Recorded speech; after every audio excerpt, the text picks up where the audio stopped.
Does it seem to you like there is more and more evil each day in America? It does to me, and that's the topic of today's Bold and Blunt. The many, many ways evil is slyly seeping into America's politics and culture. And I'm your host, Cheryl Chumley, giving you a Christian conservative look at today's news, politics, culture, and events. When you think of evil, what do you think of? Honestly, what just popped in my mind as I asked that question was Democrats.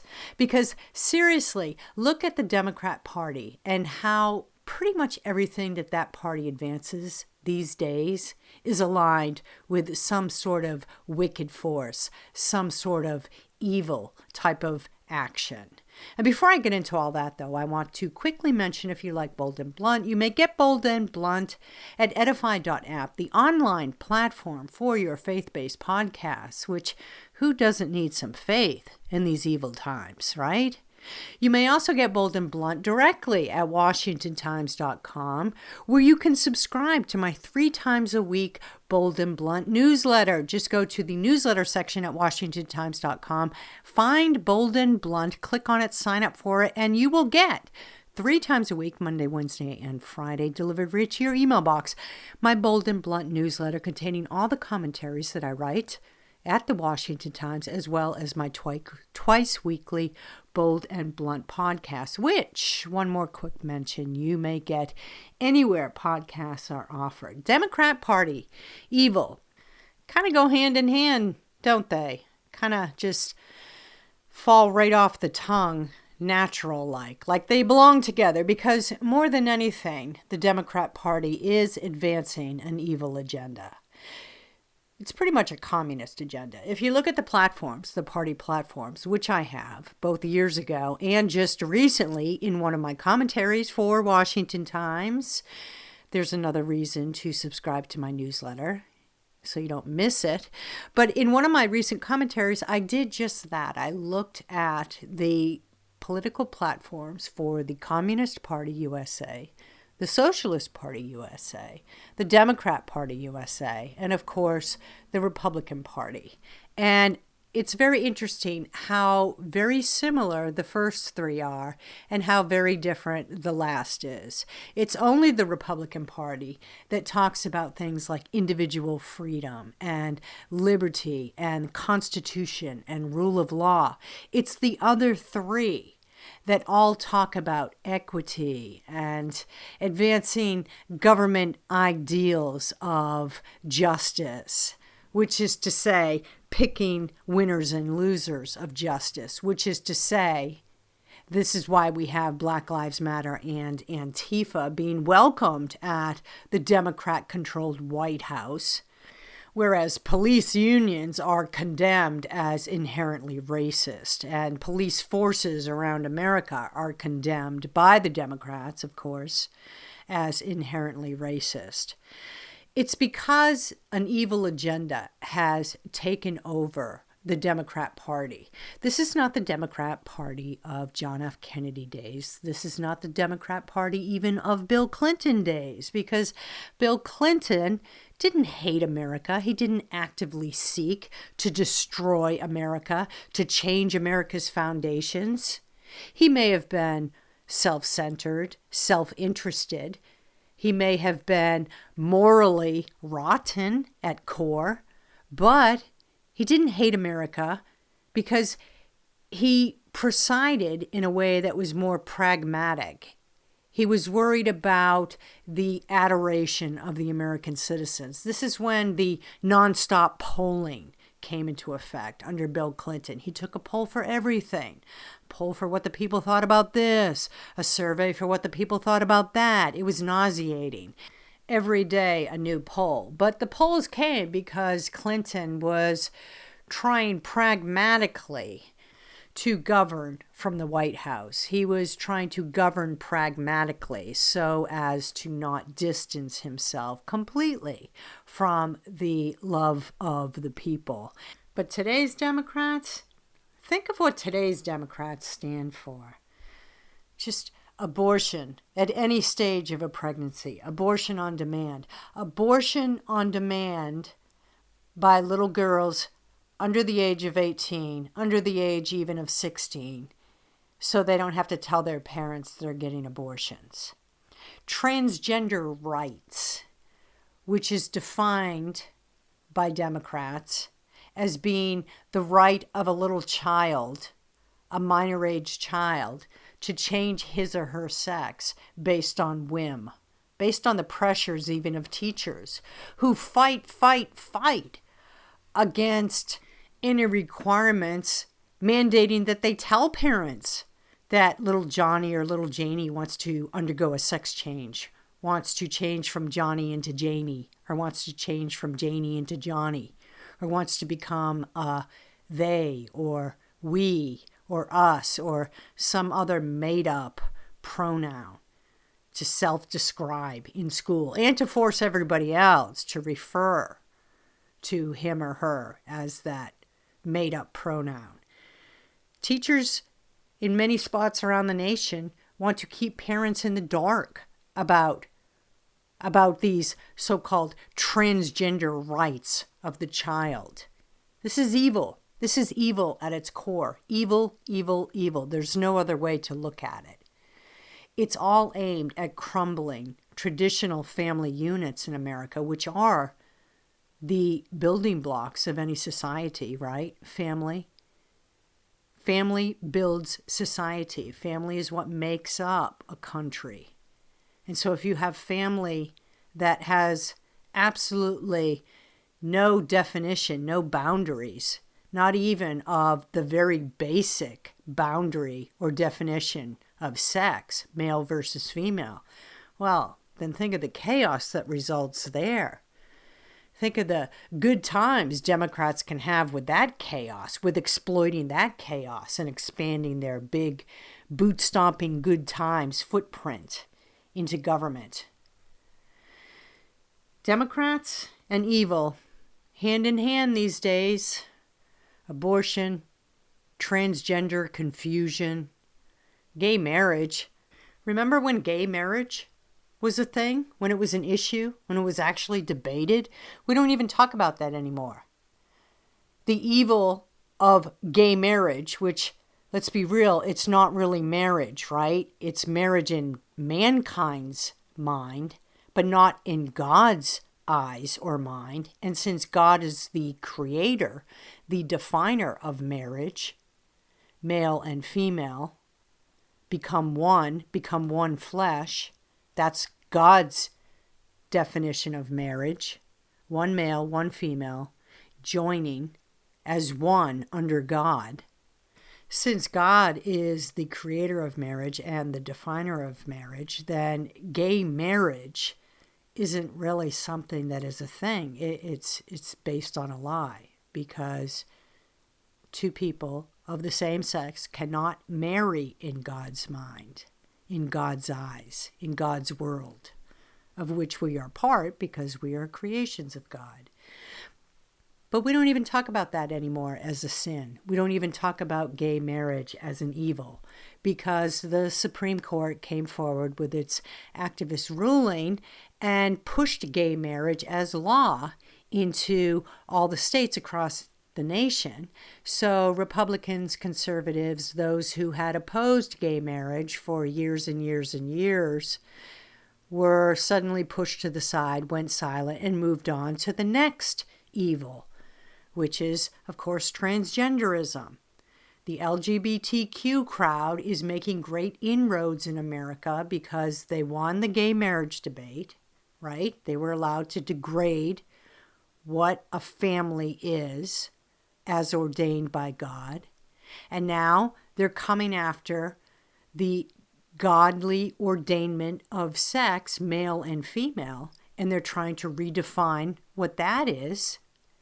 And they're saying that there is no such thing as a male or female per se. It's whatever that person wants to be. And this is an evil that is going to, like Rome, crumble society. Like the immorality that permeated the culture of Rome, leading to Rome's fall, so America is facing at this time in history.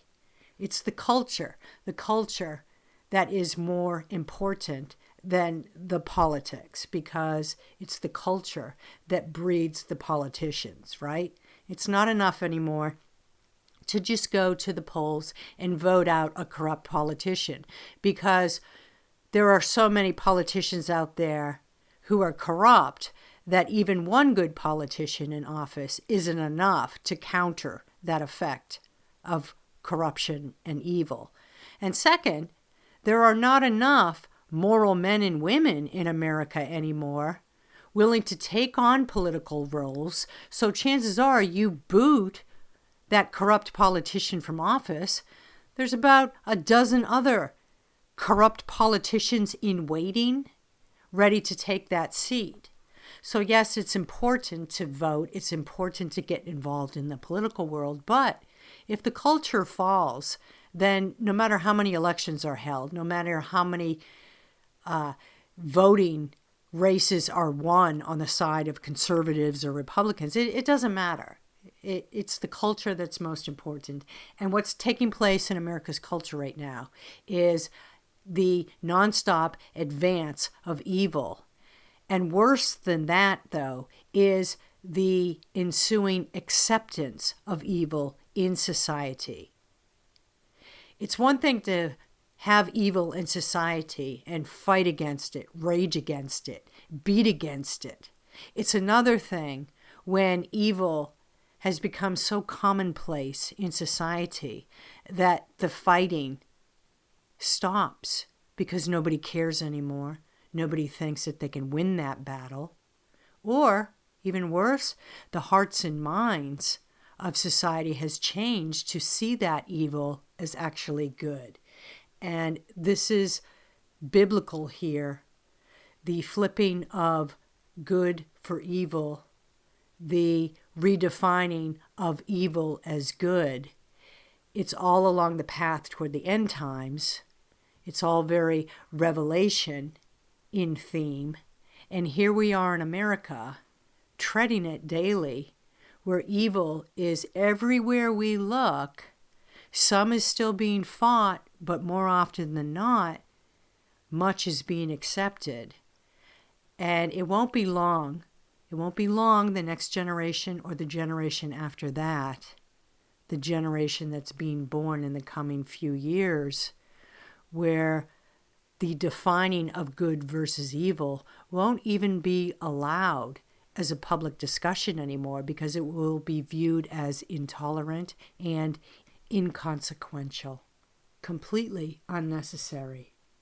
What was that saying that was going around attributed to Klaus Schwab, the founder of the World Economic Forum?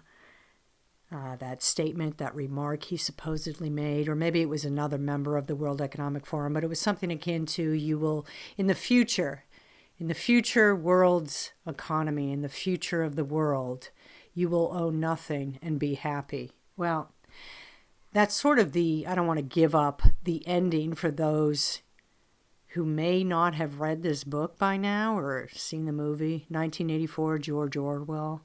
But it's akin to that. It's akin to the idea of humans becoming so immune to evil that they don't even recognize evil any longer. And then that opens the door for those who are truly evil in their soul to redefine evil as good. And you as an individual, if that happens to you, that's when you become nothing more than a tool for the evil. You don't recognize evil, and you embrace evil without calling it evil. It's a frightening scenario, but look, America needs to wake up and see the evil that's taking place everywhere in the politics, but more importantly, in the culture. And that's why I'm so happy I have my guest today, Ed Martin, President Phyllis Schlafly Eagles, and a radio host who spends his time, his days, identifying the evils in America. And guess what? Fighting. And he has words of wisdom for us all on how we can fight effectively to preserve the God-given liberties in America. Ed Martin, thank you so much for being on Bold and Blunt. It's great to have you here. Well, you're nice. Thank you, Cheryl. I've enjoyed you. You've been guest on my radio show, and I love reading your stuff. So it's Thank nice you. to be on your podcast. So glad to do it. Yeah, thank you. And I love being on your podcast. Love chatting with you. And I wanted to start talking today. Something struck me as I was at a 7-Eleven the other day. I was just checking out, getting my daughter some snacks for a sleepover, and the two workers behind the counter who were ringing me up were engaging in this conversation where they were just dropping F-bombs left and right. And I thought to myself, wow, society has really changed, because when I was growing up, I would have been fired for that. And if you look at what's going on in the culture, it just seems like there is evil everywhere to various degrees. And I wonder if you can comment on your own personal reflections. Yeah, no, that's funny you say that. By the way, if it was Joe Biden who was observing those people, doing right? this interview, he would have said something like, they have to have an Indian accent, right? That's his experience. I remember when he did that. So, but, here's a funny story.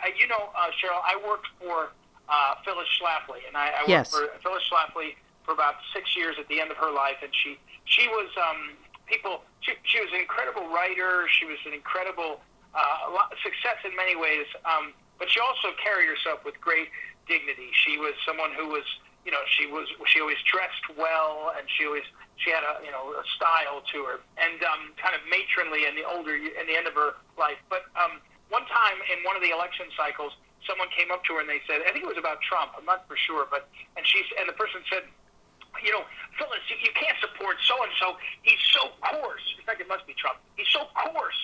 And Phyllis looked, and with a big smile, she said, it's kind of a coarse culture, isn't it? and when you asked that question, Cheryl, and we had an email exchange earlier, and thinking about it, there's just so much around us that is evil, that is evil. And it's kind of like goodness is contagious too. If you're around lots of good people, you realize that goodness is possible, and it's one of the reasons why I think so many of us get comfort being in church, being around our fellow church members, because it's like it fills the air with a sort of goodness. It is what it is. And in the world we're in now, the culture we're in now, there's just so much evil around. And so, you sort of then in the presence of evil, you're not necessarily called to hear better angels, for lack of a better phrase. I was listening to another podcast of a woman whose name I forget, happily, because I don't want to quote her, because I don't want to discredit her. But she, in the middle of the talk, she talked about going to the bathroom, a woman going to the bathroom in a way that just was like so coarse. Otherwise, she was bright and articulate, moving through points, and she just referred, and I thought, what is that? And there's a part of us that evil doesn't make us all into axe murderers. It makes us into people that have less of the boundaries to be not good to each other. And the last thing I would say on this is that one of the problems of the media, and I coach my kids on this all the time, is you can't watch lots of murder and then be surprised that you're thinking about death and violence and all. And these shows are filled, the TV is filled with promiscuity and violence.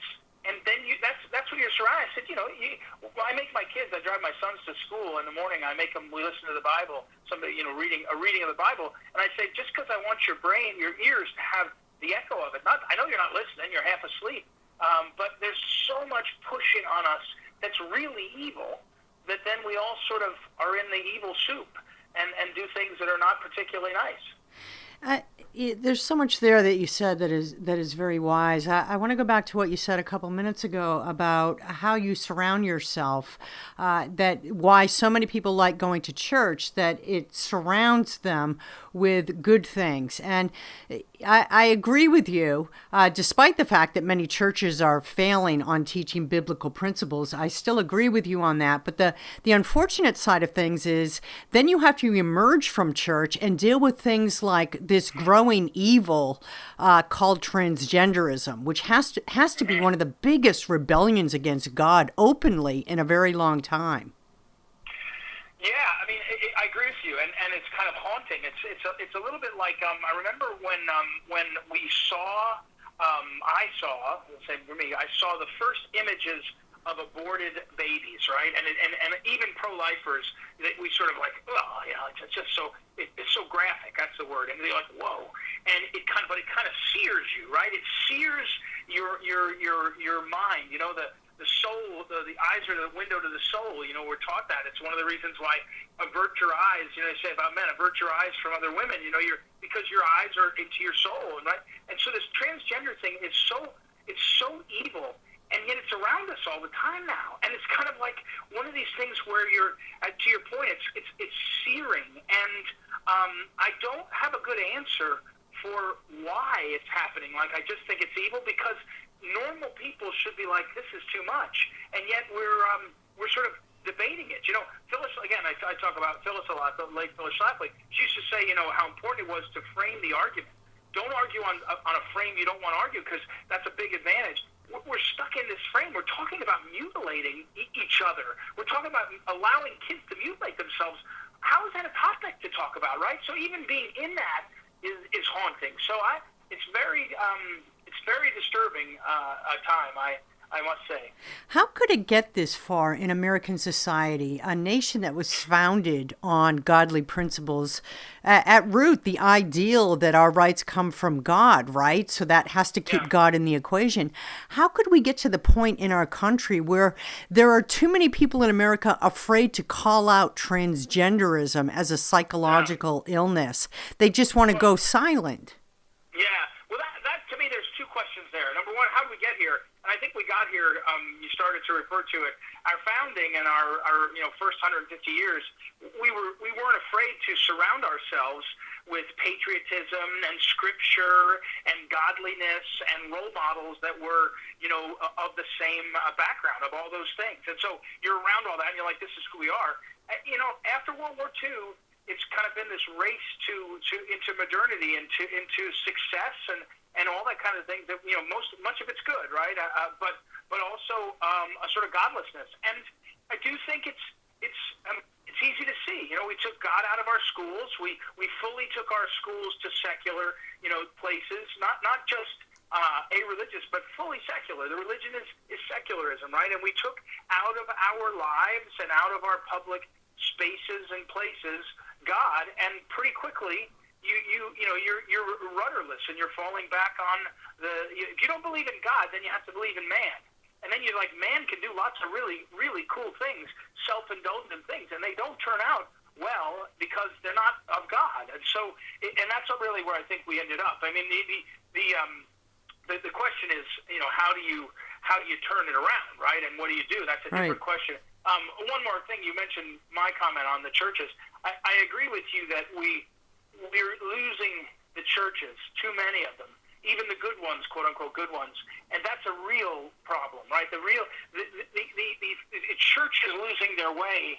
It's almost like the worst sort of insult to injury, and that's something I pray about and I worry about a lot.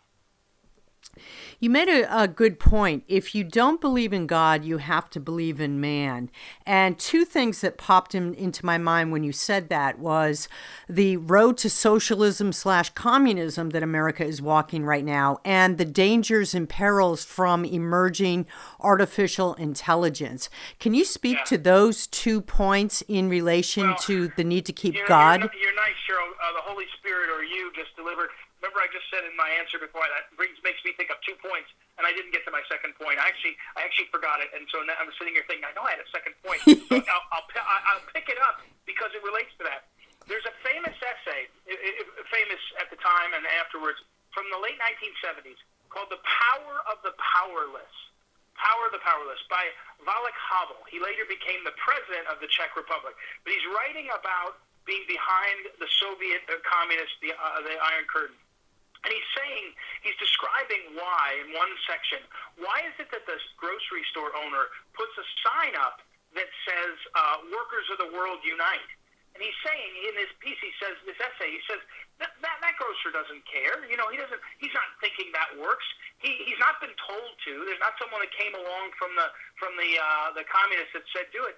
He's doing it because it became a sort of part of his way of both signaling to the powerful that he was understood that he was supposed to be in line, and also signaling to the people that shop there that it's safe here because I'm doing this. Now, it's more complicated than that, but to your earlier part of the question, why aren't people standing up?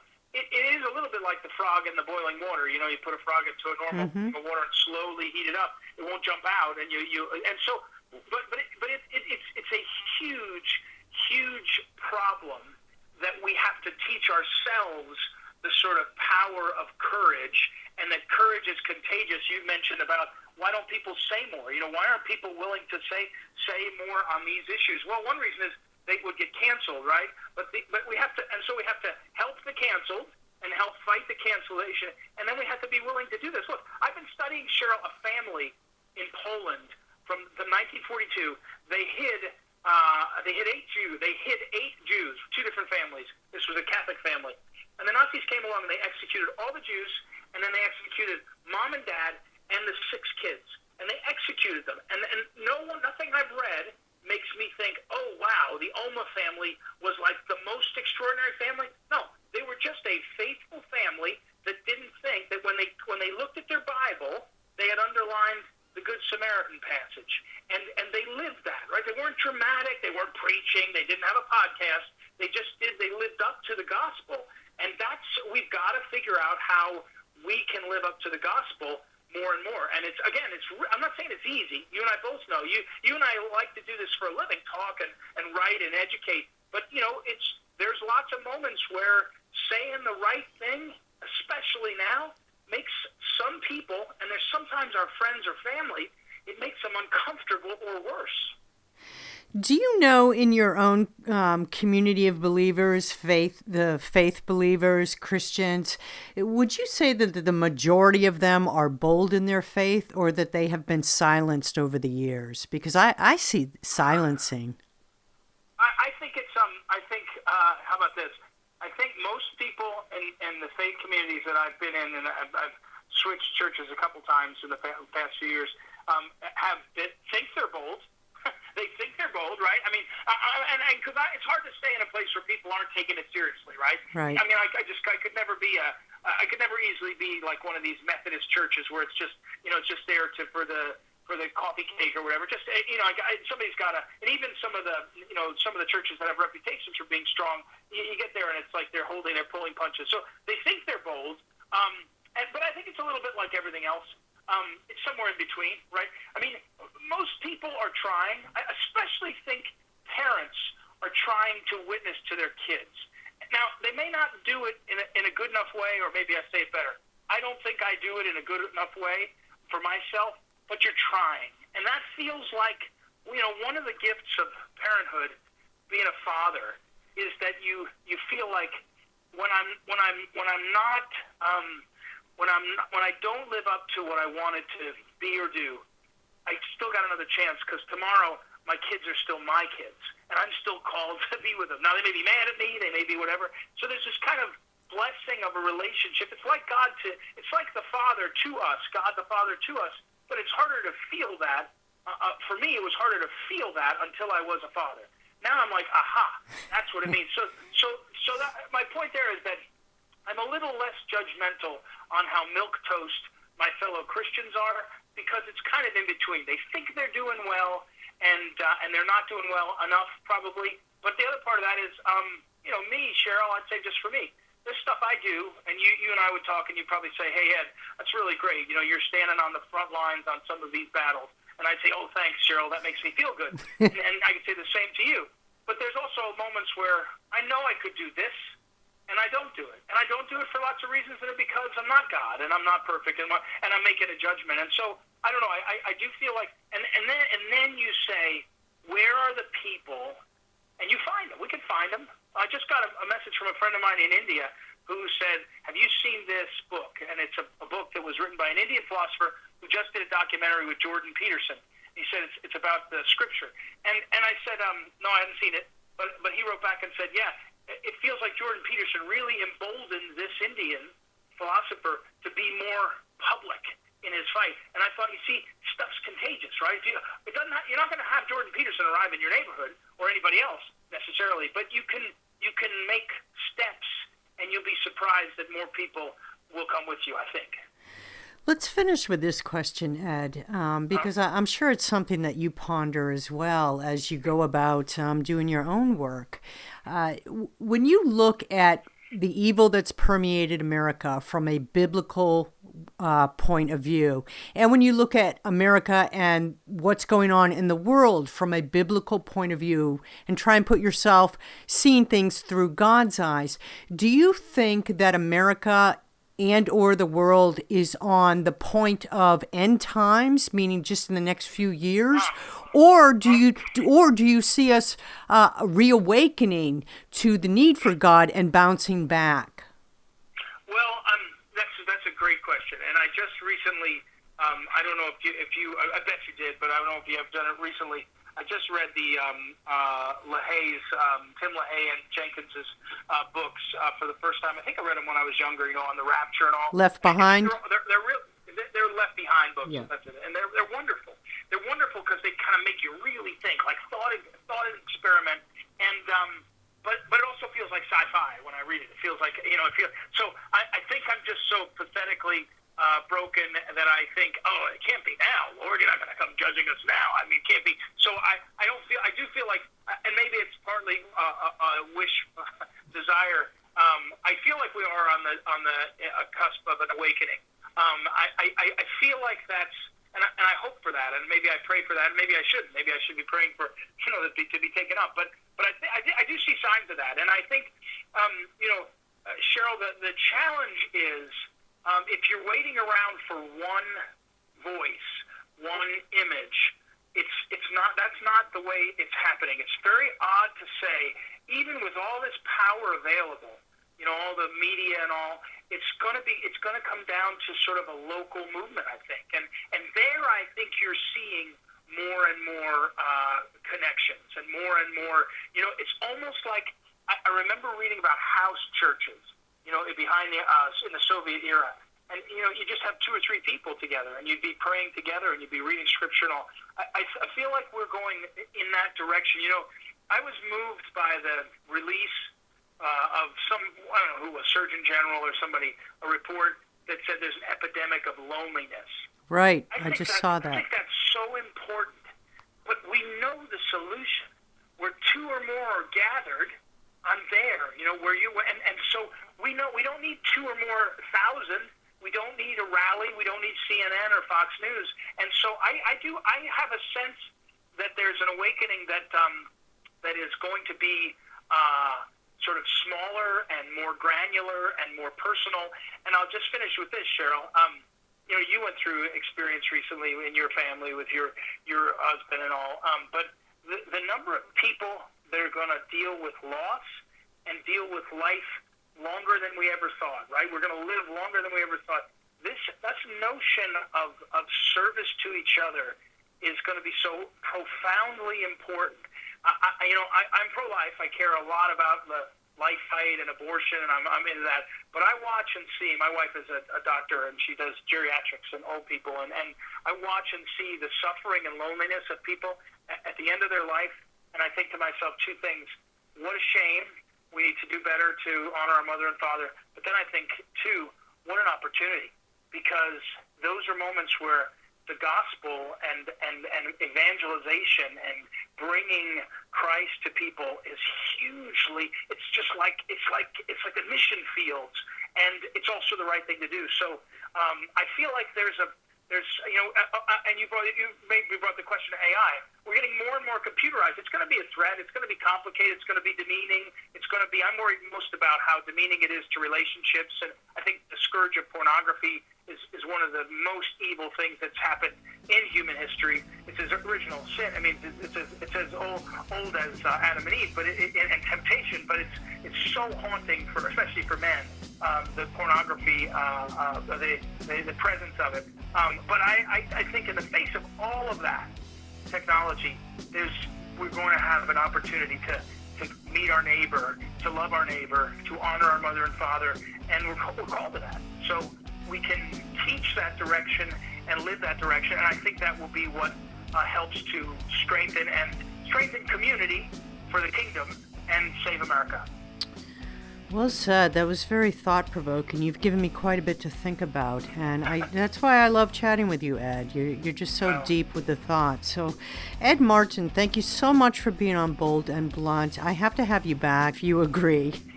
Oh, yeah, I'd love to. Thank you for being there. You're good. You have a great way about you. You give great encouragement and chance to spend time together. So thank you, Cheryl. Thank you. And that's another Bold and Blunt. I want to thank you for listening. Remind you, if you like Bold and Blunt, you may get it at edify.app, at washingtontimes.com, or wherever other podcasts are offered. Tune in next time, and don't forget, stay blunt, stay bold.